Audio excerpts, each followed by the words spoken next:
အလွန်အင်းမြသောဆောင်းရာသီတစ်ခုတွင်မိဖုရားတစ်ပါးသည်ဖြစ်တင်းပေါက်အနားတွင်ထိုင်ကာ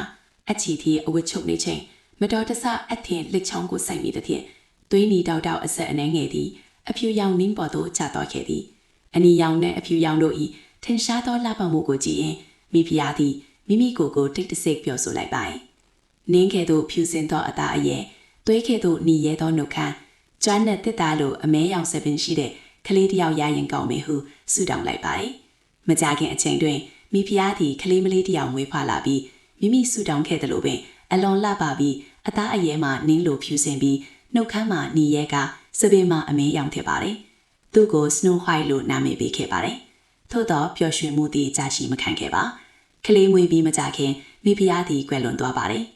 ထို့နောက်ရှင်ဘုရင်သည်မိဖုရားအသစ်တစ်ပါးနှင့်ထပ်မံလက်ထပ်ခဲ့ပါတယ်မိဖုရားအသစ်မှာအလွန်လှပတော့လဲမာနကြီးပြီးကြမ်းတမ်းသည့်စိတ်ထားရှိသူဖြစ်ကသူမတွင်မာယာကျေးမုံတစ်လုံးရှိပြီးနေ့တိုင်းကျေးမုံရှိတဲ့ရက်ကကျေးမုံကြီးရဲ့ကဘာပေါ်မှာအလှဆုံးကဘယ်သူလဲဟုမေးလေးရှိပါတယ်ကျေးမုံကအမြဲမိဖုရားကြီးပဲအလှဆုံးပါဟုဖြစ်သဖြင့်မိဖုရားသည်အလွန်ကျေနပ်နေခဲ့ပါတယ်ထို့သော Snow White အလွယ်ရောက်လာခြင်းတွင်အရာအလုံးပြောင်းလဲသွားပါတယ်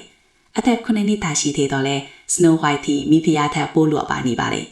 မိဖုရားကထုံးစံအတိုင်းကျေးမုံကမေးတော့အခါကျေးမုံကမိဖုရားကြီးကလှပသည်ထို့သော Snow White ကပိုမိုလှပသည်ဟုဖြေလိုက်ချိန်မှာမိဖုရားသည်အလွန်တောထထန်သွားပြီးမနာလိုစိတ်သည်မုန်းတိမှုအဖြစ်ပြောင်းလဲသွားခဲ့ပါတယ်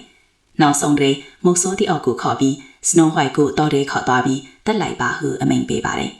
မုတ်ဆိုးသည့် Snow White ကိုတောနက်ထဲသို့ခေါ်သွားပြီးဓားကိုမြှောက်လိုက်တော့အခါ Snow White ကမျက်ရည်ကျကကျေးဇူးပြု၍မတော့ကနဲ့ကျမကိုလွတ်ပေးပါထုတ်ပြေးပြီးဘဲတော်မှပြန်မလာတော့ပါဟုတောင်းပန်ခဲ့ပါတယ်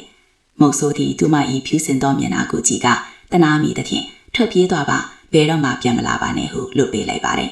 ထို့နောက်တောဝက်တကောင်ကိုတက်က၎င်း၏နှလုံးကိုမိဖုရားထံပြန်ယူသွားပြီး Snow White ရဲ့နှလုံးဟုလိမ်ညာခဲ့ပါတယ်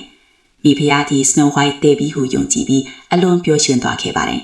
Snow White သည်တောထဲတွင်တယောက်တည်းကြောင်လန့်စွာပြေးလွှာနေခဲ့ပြီးနောက်ဆုံးတွင်တောအလယ်တွင်လူပုလီခွန်ရောက်နေထိုင်သောအိမ်ငယ်လေးတစ်လုံးကိုတွေ့ရှိရာအစာငတ်ပြီးပင်ပန်းနေသောကြောင့်အိမ်အတွင်းရှိပန်းခွန်ခုနှစ်ခုမှနင်းနေစီစားပြီးအိပ်ပျော်သွားပါ၏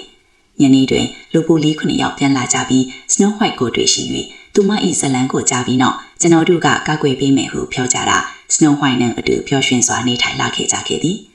နောက်ပိုင်းတွင်မိဖုရားသည် Snow White မတည်သည့်ကြောင်းကျေးမုံထဲမှတည်သွားခဲ့သည်အဖွားအိုအတွင်းဆောင်ကပန်းတီးရောင်းသူအဖြစ်နဲ့ Snow White စီထွက်လာခဲ့ပါသည် Snow White မှာပန်းတီးရောင်းသောအဖွားအိုကိုတနာ၍ပန်းတီးအချို့ဝယ်ယူခဲ့ပြီးစားလိုက်ချိန်မှာအစိတ်ခတ်ထားသောပန်းတီးကြောင့် Snow White မှာအသက်မဲ့သွားခဲ့ရပါတယ်လူပူလေးများရောက်လာချိန် Snow White မှာတေးဆုံးနေပြီးလူပူလေးများလည်းအလွန်ဝမ်းနည်းက Snow White ကိုမမြုပ်နှံကြပဲမန်းကောင်းထဲကတောင်ပေါ်မှာထားခဲ့ကြခဲ့သည်တနေ့တွင်မင်းသားတယောက်တောင်ပေါ်သို့ရောက်ရှိလာကမန်းကောင်းထဲကအလွန်လှပသော Snow White ကိုမြင်ပြီးမန်းကောင်းကိုဖွင့်ကြည့်ဖို့တောင်းဆိုခဲ့ရာလူပူလေးများကတားကြတော့လဲမင်းသားမအတင်းပြော၍နောက်ဆုံးပြေးဖွင့်ခဲ့ပါတယ်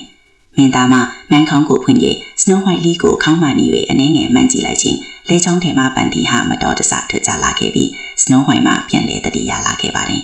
သူတို့အလုံးပျော်ရွှင်သွားခဲ့ကြပြီးမင်းသားမ Snow White အားလက်ထပ်ခွင့်တောင်းဆိုခဲ့က Snow White နဲ့မင်းသားတို့လက်ထပ်ကြပြီးပျော်ရွှင်စွာနေထိုင်သွားခဲ့ကြခဲ့သည်